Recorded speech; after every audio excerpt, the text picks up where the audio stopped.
I was angry and very angry at God. Our relationship stopped. My mom and dad, they didn't follow Christ. And I wasn't raised in a church.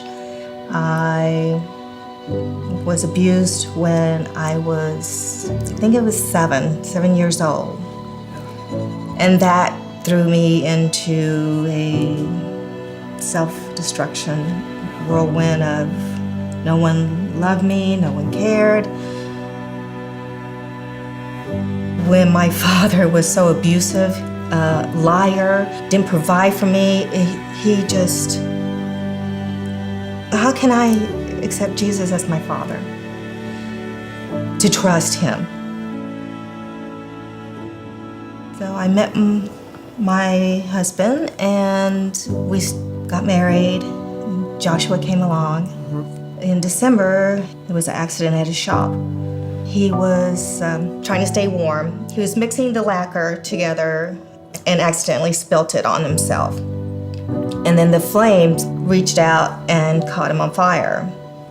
And they didn't expect him to live. Well, he was a miracle. He came home and it just happened that he just started doing drugs again.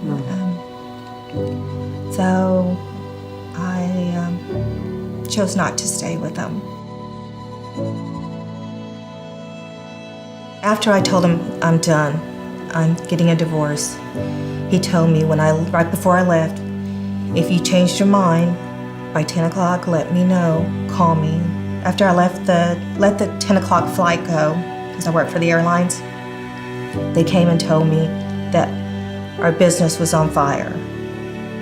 And as I was watching the firefighters go in, the police officer came and told me that our home was on fire. It was hours later before they assumed that he was in there. Eventually they did find parts of his body after the fire was put out. Then I found out that, he liquidated our assets. I have no money in the bank. He took it all out. So all this is being told to me just a little bit at a time. And I'm going, okay, what do I have? I have nothing. So here we are, Joshua and I. We lost physically everything except for the clothes on our back. And I was angry and very angry at God. Our relationship stopped. And then one day I woke up, there was a void that was in my heart, and I was hurt, angry, I was lost. Didn't know where to turn. So I decided, okay, I surrender. This is not working for me. Here I am. I met TJ at the YMCA. We were both working out there. He's in the military.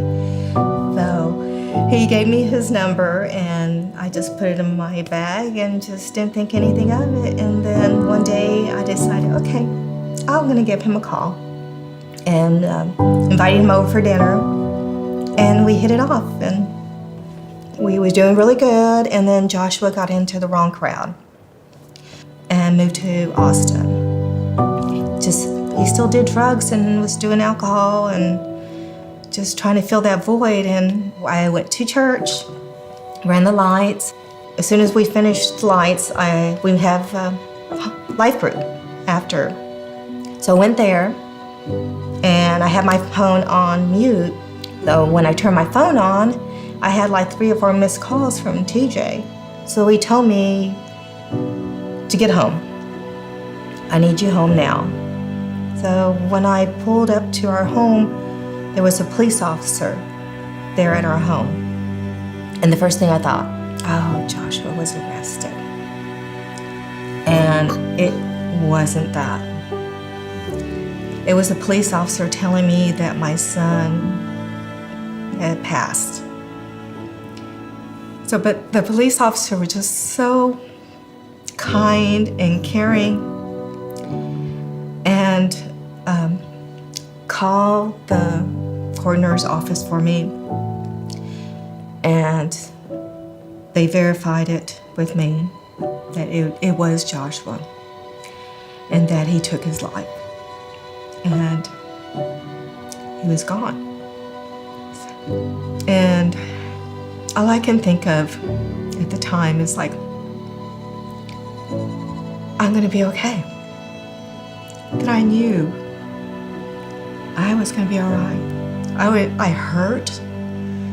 That is the most devastating thing to go through, to lose a child.